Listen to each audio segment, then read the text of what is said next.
Баршаңызға ассалаумағалейкум, қымбатты көрермен. Бүгін біз жүнтас, яғни кивидің адам ағзасын қалай өзгертетінін айтатын боламыз. Бұл жемістің пайдасымен қатар зияны да бар екенін білесіз бе?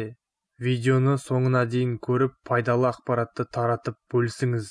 Киви Қытайда және қиыр шығыстың басқа да көптеген елдерінде, сондай-ақ Францияда, Италияда, Жаңа Зеландияда өсіріледі. Оны ұсақ түк басқан, көлемі алхорыдай, қабығы күңгірт қоңыр. Сондықтан халқымызда оны жүнтас деп те атаған. Біздің елімізге сырттан әкелінеді. Кивиді таңдаған кезде сырты құрғақ, қысқан кезде серпімді болуы керек. Хош иісі жоқ киви қолдануға жарамайды. Кивидің басқа жемістен айырмашылығы, оны піспестен бұрын сатып алып, 2 тәулік сақтап қолданған жақсы. Кивиді негізінен жеміс ретінде емес, оны кондитерлік дәмдеуіш ретінде пайдалану тиімді. Оның біздің ағзамызға пайдасымен қатар зияны да бар. Құрметті көрермен, біздің арнамыздағы видеоларды көп адам тіркелмей көреді екен. Каналдың дамуына үлесіңізді қосып, каналға тіркеліп кетіңіз. Видеоны достарыңыз бен туыстарыңызға таратыңыз. Сіздер үшін жай ғана нәрсе, біз үшін үлкен мотивация. Орта көлемдегі 2 киви ағзамыздағы С дәруменінің тәуліктік нормасын көп мөлшерде өтейді. Кивиде С дәрумені апельсинге қарағанда 2 есе көп. Ал С дәрумені иммунитетті нығайтады, стресске қарсы және жас ерекшелігіне байланысты өзгеру кезінде көмектеседі.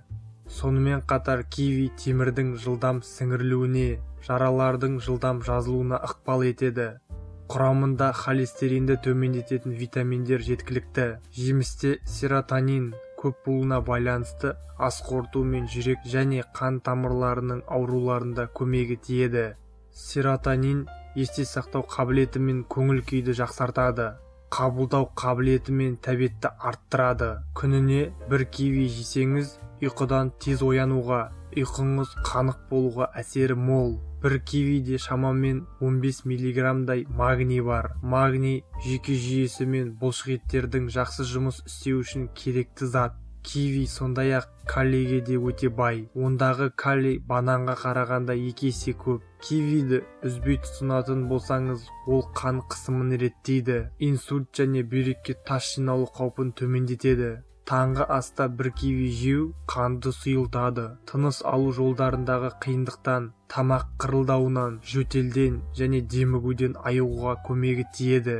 Кивидің құрамында жасымыз өскен сайын көру қабілетін нашарлауына жол бермейтін фотохимиялық лютеин бар. Лютеин көзімізге келер әртүрлі зиянды жарықтардан қорғайды.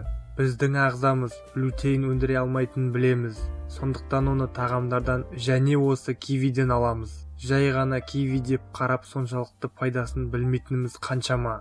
Кивидің рак клеткаларының пайда болуына жол бермейтін қасиеті бар. Қазіргі таңда оны сымбатты мен сұлулығына бейжай қарамайтын ханымдар мен мырзалар кеңінен пайдаланады. Оның құрамында калория аз, май жоқ, бірақ ас қорыту жүйесінің қалыпты жұмыс істеу үшін әсер ететін талшыққа бай. Жүкті әйелдерге нағыз қажетті жеміс. Жатырдағы қан жасушаларын өндіретін фолий қышқылы өте көп. Әйелдерге ғана емес, сонымен қатар ерлерге де өз пайдасын бере алады. Бұл экзотикалық жеміс құрамындағы амин қышқылдары импотенцияны емдеу мен алдын алу кезінде пайдаланылады. Кивидің адам ағзасына қандай зияны бар? Кейбір адамдарда ол аллергиялық реакция тудыруы мүмкін. Тым көп қолдану мен жеу кезінде денеде әртүрлі аллергиялар дамиды. Киви пайдалы болғанымен, оны мөлшерден тыс пайдалану кері әсерін тигізері сөзсіз.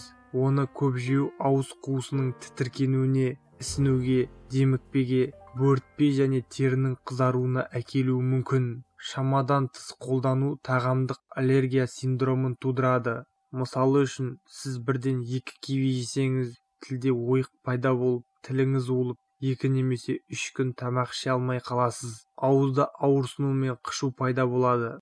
Тіс эмалін зақымдайтын көптеген қышқылдары бар. Деніңіз сау болып, сымбатты өмір сүру үшін кивиді қолданыңыз. Сіздермен бірге Шипагер арнасы. Каналға тіркеліп пікір қалдырыңыз. Келесі видеоларды жіберіп алмас үшін қоңыраушаны басып қойыңыз.